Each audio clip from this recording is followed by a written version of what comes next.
Bora lá, né? Vamos falar de Ásia, né? A gente já falou de aspectos físicos, agora a gente vai falar de aspectos humanos, né? Claro que as questões físicas elas são inerentes, né? Elas são, elas computam, elas estão dentro desse processo, né? Então aí a gente vai falar de aspectos de população, indicadores sociais, as diversidades. Vamos falar de economia de alguma maneira, as anamorfoses, né? Então vamos lá, né? A professora Andresa, como vocês sabem, essa turma é compartilhada com a professora Brenda também, então vamos lá falar disso, né? Ó, o mapa da Ásia, né? Percebam que assim é o maior continente do planeta. E esse mapa aqui eu fiz questão de a gente colocar porque vocês precisam compreender da seguinte maneira: que aqui, né, essa área mais escura aqui é o sul e sudeste asiático, né? É a área densamente populosa e povoada, certo? Um dos maiores países do mundo está contido, sobretudo, na Ásia. Esse aqui que está em um quadrado, gente, é o que chamamos de barril de pólvora da Ásia. Por quê, professora? Porque é as áreas de conflitos, áreas de tensões, né? A gente vai ver isso mais na frente. Então, vejam só, é importante que vocês entendam que, assim, a Ásia é um continente multidimensional, né, em todas as suas esferas e propriedades e organização. Por quê?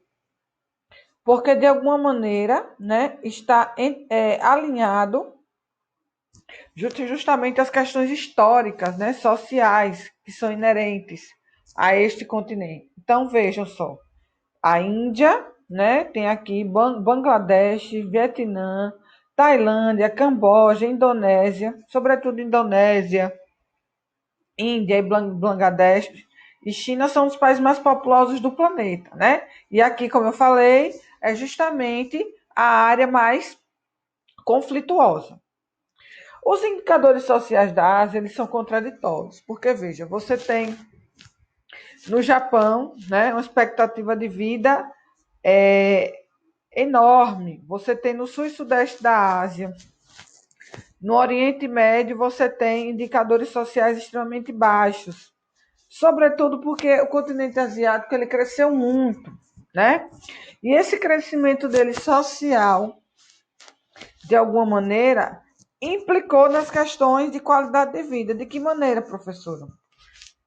Esse processo intenso de industrialização, ele problematizou outros aspectos, né?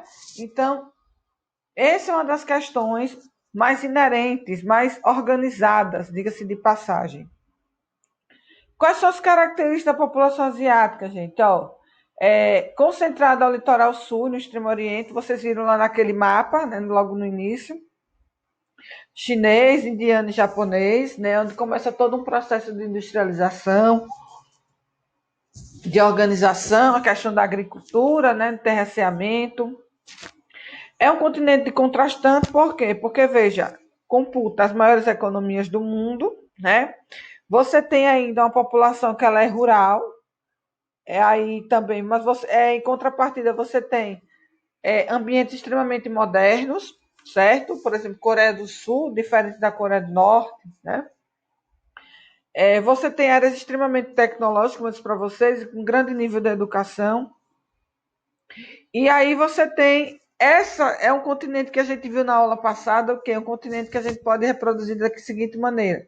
Professora, o continente asiático que a senhora falou, ele é diverso. Então, ele é diverso em todas as ambiências, né? Todas as ambiências do continente asiático, ele é diverso.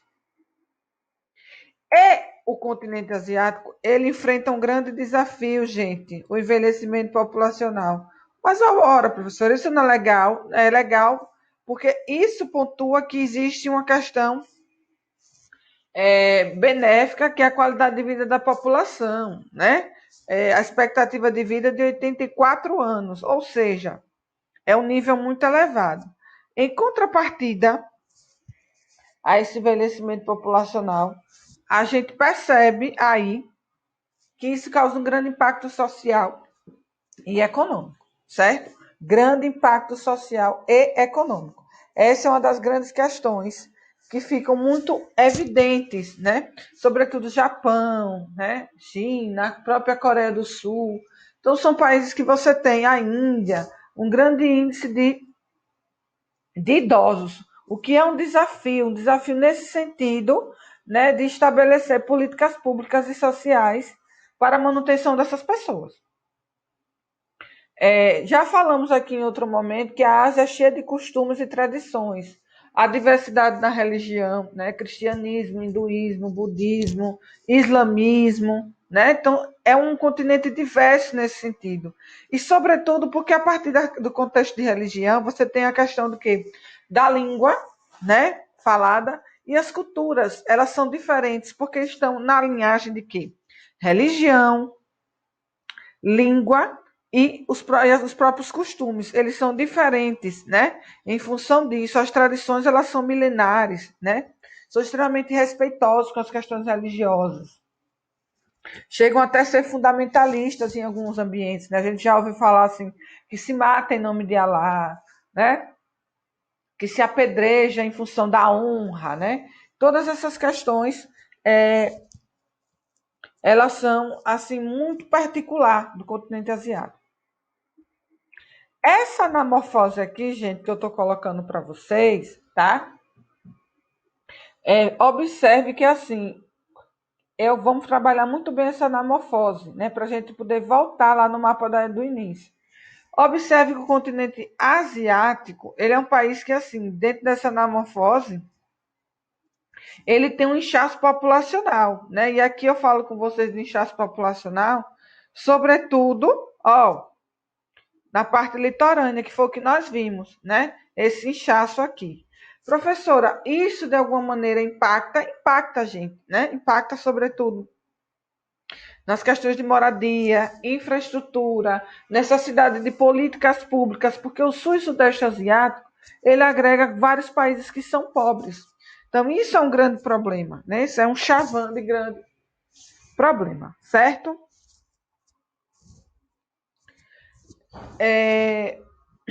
Só para a gente ver aqui, rever o mapa do início, que é para a gente poder pontuar essa atividade aqui, tá? Ó, observe esse mapa aqui do início, né? Que eu falei para vocês, né? Esses países aqui. E, sobretudo, porque aqui você tem uma Ásia meridional, setentrional, desculpe. Aqui, meridional, que é sul. O extremo oriente, né? O Oriente Médio e a Ásia Central. O que, que eu quero dizer para vocês? Observou lá naquela anamorfose lá no início que a Ásia ela cresce da China para baixo, que é justamente na China, ó, na China. O que é que nós temos na China, gente? A China é considerada, né, a segunda maior economia do mundo. E neste tempo de pandemia, há quem diga, alguns teóricos, que ela tende a ser uma das maiores, da primeira economia do mundo. Sobretudo se a mesma tiver a descoberta da vacina para a cura da Covid-19, porque lá foi lá que começou, né? Foi onde tudo começou. Então, existem particularidades aqui na China, na Ásia também. Ó, outra coisa, aqui, Coreia do Norte, Coreia do Sul, professora, existem diferenças gritantes, sobretudo por conta dos sistemas, né? Coreia do Sul, ela faz parte dos tigres asiáticos, e a Coreia do Norte é o país mais fechado do mundo, isolado. Isolado de que maneira? Isolado de tal maneira que não se comunica mesmo, né? Para você entrar nesse país, é uma série de burocracias, né? A imprensa é do Estado. Então, nada pode ser de fora, certo? A mesma coisa em outro passado, países que foram socialistas, que não é o caso nesse momento, né? A Coreia do Norte ela é socialista, certo? A gente percebe aqui também nesse mapa a Rússia, né? E aqui tem a parte asiática. Lembrando que ele é um país transcontinental em função de estar ligado à Europa também, assim como a Turquia, né? Egito também existe uma parte asiática, existe uma parte africana.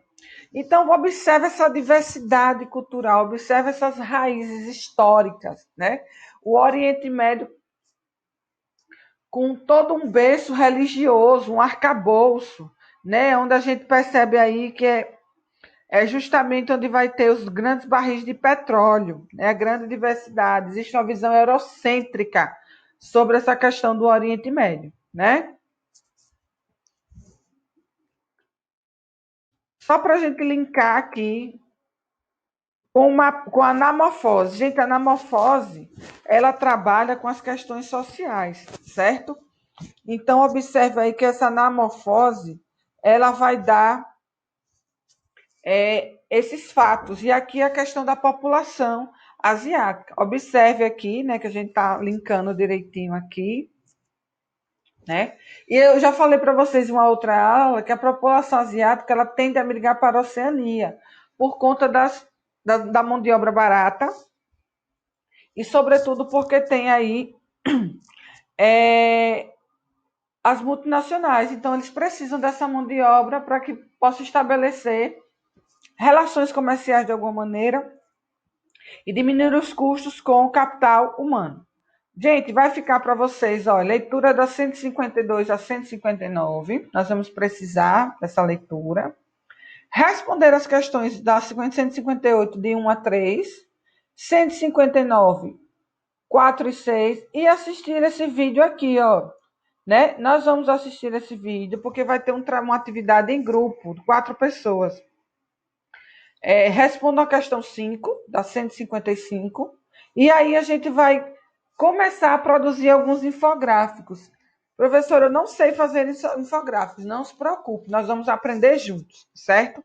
Nós vamos ter aí essa aula nos plantões para a gente trabalhar esses infográficos. Beleza? Olha, gente, a gente se vê numa próxima aula, né? Falando de Oriente Médio agora. Os primeiros passos de Oriente Médio, que a gente vai dividir esse assunto, porque ele é muito grande, certo? E aí a gente vai construindo esse conhecimento a partir da Ásia, né? Nessas divisões aí. Vamos começar falando a princípio de Oriente Médio. Beleza? Um cheiro no coração de vocês. Fiquem com Deus, fiquem em casa, tá? E em breve nós nos encontraremos. Tchau, tchau.